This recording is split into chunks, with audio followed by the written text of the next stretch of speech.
جاتا ہے، یاد رکھیے۔ کسی نے ایک سوال کیا، کوئی عورت کسی بچے کو دنیاوی فائدے کے لیے دودھ پلاتی ہے جیسے کہ پیسوں کے لیے، پھر ان فیوچر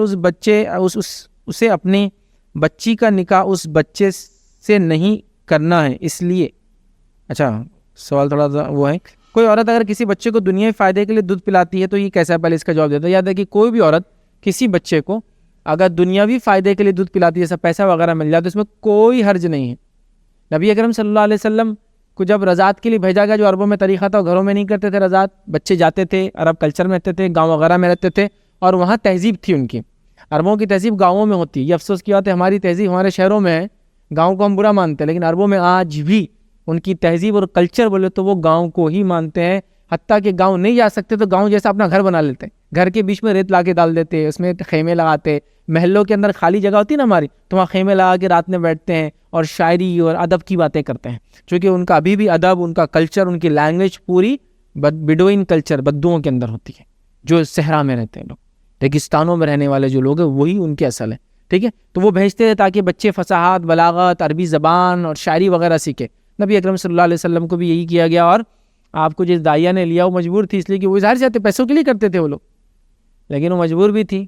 اور وہ بھی تھی کہ کیا کرے کہ ایک یتیم بچہ دیا جا رہا ہے، اور یتیم بچہ مطلب یہ کہ پیسہ زیادہ ملنے والا نہیں ہے، لیکن آپ مجبور بھی تھی، اس لیے کہ آپ کو کوئی دوسرا بچہ ملا بھی نہیں، وہ کہتی ہے۔ اب جو گدھی پہ آئی تھی وہ گدھی چلتی بھی نہیں تھی برابر، جو بکریاں تھی گھر میں دودھ بھی دیتی نہیں تھی، حالت یہ تھی، لیکن جب اس بچے کو انہوں نے گود لے لیا تو گدھی بھی بھاگنے لگی، بکریوں نے دودھ بھی دینا شروع کر دیا، اور ساری برکتیں جو انبیاء کی ذات سے ہوتی ہے وہ انہوں نے اس کا فائدہ اٹھا کے وہ جب ہی سمجھ گئی کہ یہ بچہ کچھ دوسروں سے خاص ہے تو وہ لیتی تھی۔ اسی طرح فقہ کے اندر آپ دیکھیں گے، اگر کوئی آدمی کسی کو طلاق دے دے بیوی کو، اور وہ رضاعت کے دور میں مطلب اس کا بچہ چھوٹا ہے، تو وہ چاہے تو اپنے جو وائف ہے اس کے ایکس ہسبینڈ سے پیسہ لے سکتی ہے اس کا دودھ پلانے کا۔ کیوں؟ تو وہ ظاہر سی بات ہے، بچہ تو باپ کا ہوتا ہے، باپ کی ذمہ داری ہے اس کو پالنا اور سنبھالنا، تو وہ اس کا پیسہ لے سکتی ہے۔ تو کوئی عورت یہ پروفیشن بھی اختیار کر سکتی ہے کہ وہ بچوں کو دودھ پلائے، اس کو دائیائے، آیائے، اور جو بھی زبان میں الگ الگ کیا بولتے نہیں ہوں، لیکن یہ کلچر ہمارے پاس جنرلی انڈیا میں پایا نہیں جاتا۔ لیکن آپ دیکھیں گے راجپوتوں کے اندر کچھ حد تک یہ کلچر باقی آج بھی، اور بہار وغیرہ کے اندر یہ کلچر آج بھی باقی ہے کہ وہ بچے جو ہوتے ہیں، جیسے ٹھاکروں کے جو بچے ہوتے ہیں وہ دوسری عورتوں کا دودھ پیتے ہیں، جو عورتیں دودھ پلاتی وہ بڑی چنندہ عورتیں ہوتی ہیں، چنندہ خاندانوں کی ہوتی ہے، جیسا کہ بہار وغیرہ میں آپ دیکھیں گے تو کئی ایسے مسلم خاندان ہیں جن کے پاس ٹھاکروں کے بچے آ کے دودھ پیتے ہیں، وہ دوسروں کو نہیں دیتے، اپنے بچوں کو، اپنے کاسٹ میں بھی نہیں دیتے، مسلمانوں کو دیتے ہیں۔ اور یہ بات مجھے بھی اتنا ڈیٹیل میں نہیں معلوم تھی، لیکن ایک مرتبہ جو ہے میرا ایک اورنگ آباد میں ایک سی پی آئے تھے، کمشنر آف پولیس، ان سے ایک بار کسی ملاقاتیں ہوتی رہتی ہے، انہوں نے ایک بار بلایا، جب بات چیت ہونے لگی تو ماشاءاللہ وہ عربی جانتے تھے، سورہ فاتحہ وغیرہ جانتے تھے، کئی صورتیں ان کو 10-15 صورتیں یاد تھی، بالکل باہر یاد تھی، سورہ عصر، سورہ کوثر، سورہ نصر، اخلاص، معوذتین پڑھتے تھے، سورہ فاتحہ پڑھتے تھے، اور اردو بھی آتی تھی پڑھنا۔ تو جب بات چیت ہوئی تو بولنے لگے میری پہلی ماں میری وہ ماں جس نے پیدا کیا ٹھاکر، اور میری دوسری ماں وہ ہے جس نے مجھے پالا، میری دائیا وہ میری مسلمان ماں ہے۔ تو جب ہم وہ کلچر میں جاتے ہیں، ہمارے ٹھاکر فیملیز وہ بہار کے کسی علاقے سے تھے، ہم سے مسلمان ایک خاندان سے دودھ پیتے ہیں، میں وہاں گیا دودھ پیا تو ہماری مائیں ہم کو اردو سکھاتی اور عربی سکھاتی بچپن میں گھروں کے اندر، تو ہم لوگوں کو عربی اردو ناظر، ہم قرآن یسر القرآن پورا پڑھے بچپن میں، مطلب وہ چونکہ ہم کو بڑا ہونے تک 5-6 سال تک یہ سب سکھا دیتے گھروں کے اندر، اور ہمارے فیملی والے اس کو برا نہیں مانتے، اور وہ انہی خاندانوں کے پاس بھیجتے جو مسلمان پڑھے لکھے ہوتے ہیں۔ ایسا پروفیشن اختیار کرنے مطلب کوئی پروفیشنلی بھی یہ کرے تو وہ نہیں ہے، بٹ اس معاملے میں لوگ اس چیز کی احتیاط رکھتے تھے کہ وہ یاد رکھتے تھے کہ اس بچے نے دودھ پیا، اس لیے کہ وہ ان کا بچہ ہو جاتا ہے۔ پھر یاد رکھیں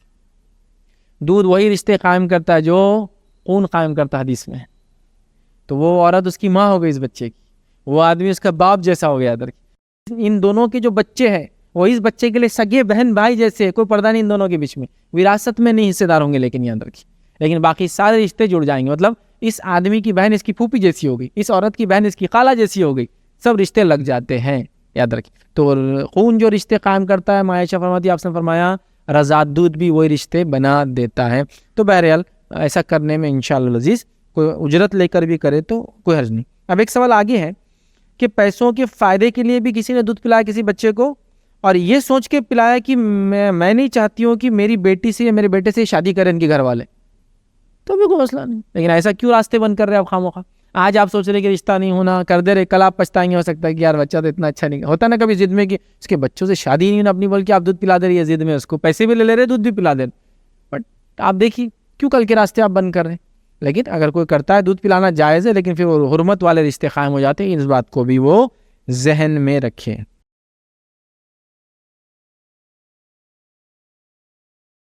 السلام علیکم. آپ بھی ہمارے اس کام میں تعاون کریں اپنی زکات و صدقات کے ذریعے. ڈونیشن ڈیٹیلز کے لیے ڈونیٹ پر کلک کریں. اگر آپ کو ہمارے ویڈیوز پسند آئے ہیں تو اسے شیئر کریں اور سب کے حقدار بنیں. روزانہ ہمارے ویڈیوز کو پانے کے لیے ہمارے یوٹیوب چینل کو سبسکرائب کریں اور بیل آئکن دبائیں. ہم سے دیگر سوشل میڈیا پر جڑنے کے لیے ویڈیو میں دیے گئے آئی ڈی کو سرچ کریں. جزاک اللہ.